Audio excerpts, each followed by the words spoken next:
Bagi teman-teman pemula, jangan takut kendala modal, yang penting kita berani dulu. Untuk masalah modal urusan belakang.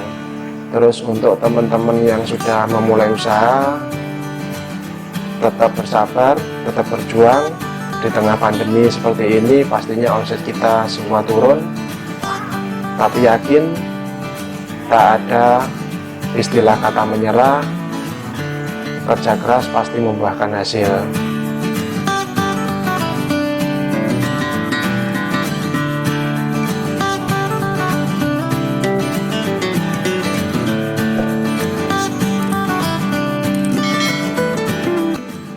Selamat sore, perkenalkan nama saya Anggi Putra Dwi Septian, biasa dipanggil Anggi. Saya owner dari Donat Madu Kediri, atau biasa dikenal dengan sebutan DMK. Alamat rumah saya di Puri Mojokerto 8, Blok A8. Untuk outlet kita itu sementara ini ada 3 cabang. Pertama di Mojokerto, Jalan Kiai Haji Ahmad Dahlan. Yang kedua di Banjaran, Jalan Insinyur Utami. Yang ketiga di Ndelopo, Karangrejo.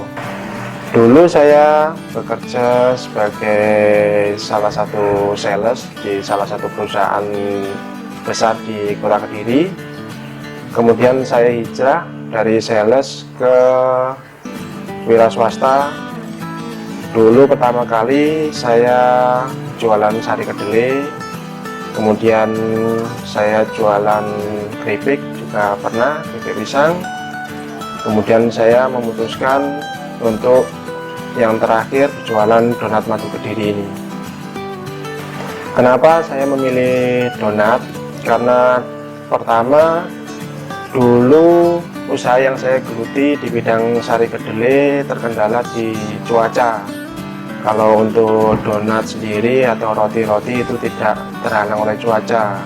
Pagi, siang, sore, malam, panas ataupun hujan, orang-orang tetap suka nyemil. Dan daya tahannya kita juga bisa sampai 3-4 hari. Kalau untuk sari kedelai sendiri itu terbatas, untuk daya tahan hanya sekitar 8 jam saja. Untuk awalnya sebelum saya menggeluti donat madu sendiri, itu saya awalnya otodidak. Jadi saya dulu berjualan sari kedelai, sama saya coba-coba iseng-iseng buat donat. Kemudian habis buat donat itu saya rasa kurang pas, kemudian saya mencoba untuk ikut training kursus di Bukasari. Nah, dari Bukasari situlah saya mendapatkan ilmu baru tentang cara membuat adonan yang baik dan benar, kemudian fungsi-fungsi bahan utama, terus cara pemasaran juga saya dapat ilmu dari Bukasari sendiri. Terus untuk resep setelah kita kursus di Bukasari itu saya otak-atik sendiri, kurang lebih saya trial selama 1 tahun, hingga akhirnya saya memberanikan diri untuk membuka outlet untuk pertama kali di Mojokerto Kediri.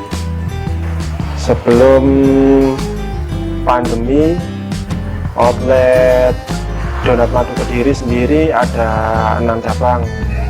Selain yang 3 tadi saya sebutkan, ada lagi di Bandar Lor, kemudian di Pesantren, sama di Ngeronggo. Untuk karyawan DMK sendiri saat ini juga ada pengurangan. Yang dulunya diproduksi itu ada 7 orang, sekarang tinggal 3 orang. Terus untuk bagian outlet sendiri, untuk pramu saji di outlet kita selama pandemi kita kasih satu-satu, jadi biar efisien. Nah, untuk donat madu sendiri kita ada beberapa pilihan paket. Yang pertama itu 1 biji, untuk harga itu 5.000. Untuk paket isi 2 paket isi 2 itu harganya 10.000, untuk yang paket isi 3 itu harga 15.000, untuk paket isi 6 itu harga 25.000.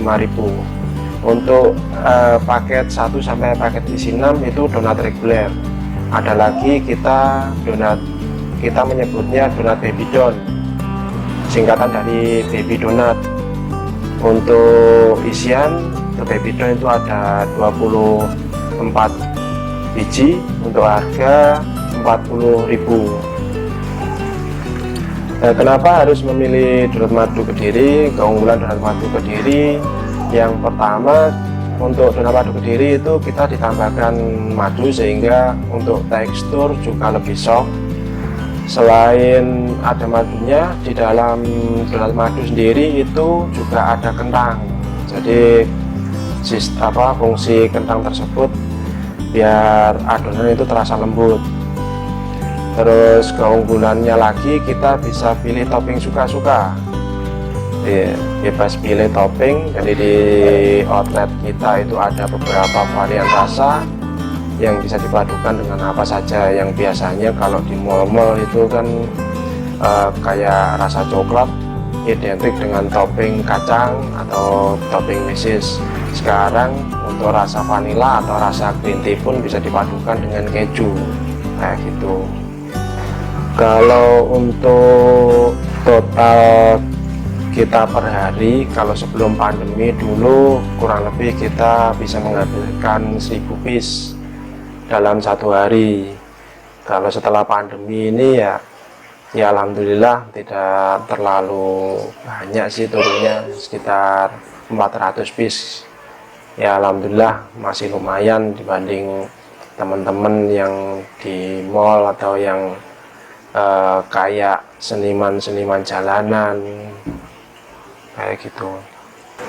Untuk kendala yang dialami selama ini, minimnya ketersediaan bahan baku. Jadi kadang kita udah stok atau kita udah pesen jauh-jauh hari, itu kadang di toko itu kehabisan stok. Jadi kadang yang biasanya kita beli karungan, kita akhirnya belinya ngecer 1 kiloan kayak gitu, sehingga bisa menambah kos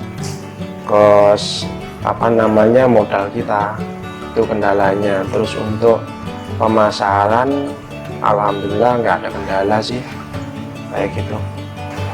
Jadi untuk donat kita alhamdulillah untuk selama ini ya tetap ada sisa, tapi ada sisanya itu nggak terlalu banyak, paling sekitar 20-30 piece ya, sekitar segitu kita kasihkan tetangga biasanya, atau kita kasihkan anak-anak yatim. Kebetulan di belakang rumah kan ada Taman Baca Manani, di sana tempatnya teman-teman anak yatim di sana.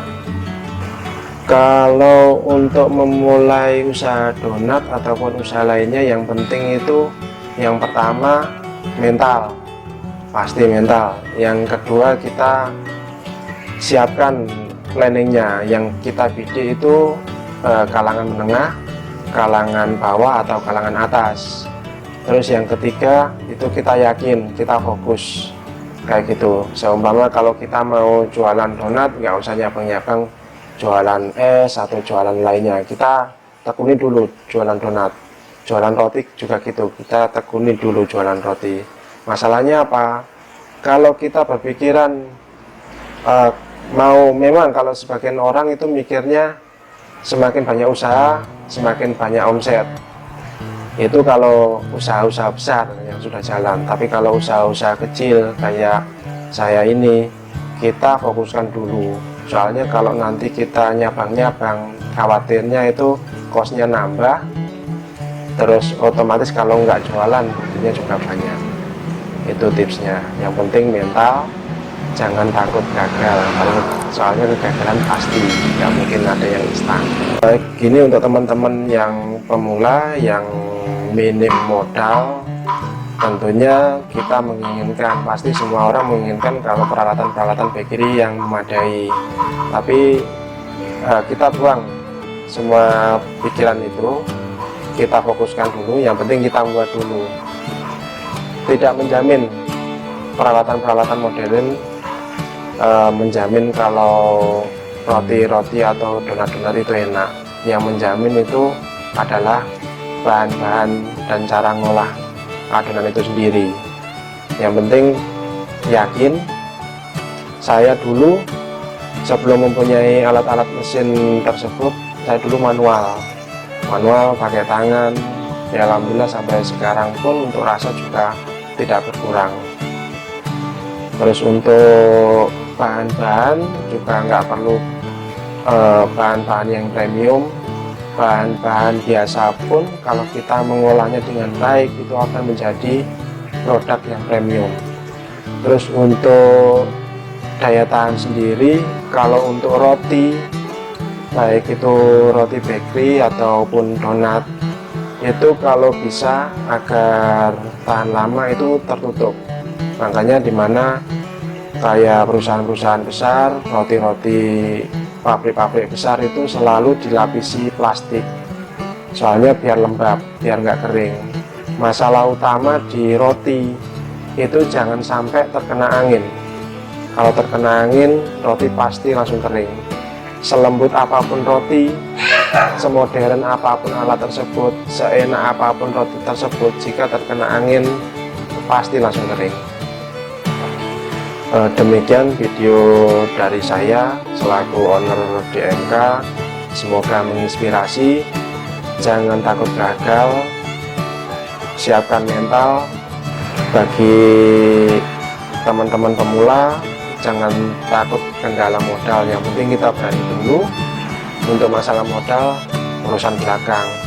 Terus untuk teman-teman yang sudah memulai usaha, tetap bersabar, tetap berjuang. Di tengah pandemi seperti ini pastinya omset kita semua turun, tapi yakin tak ada istilah kata menyerah. Kerja keras pasti membuahkan hasil. Jangan lupa subscribe channel Inspirasi Sedulur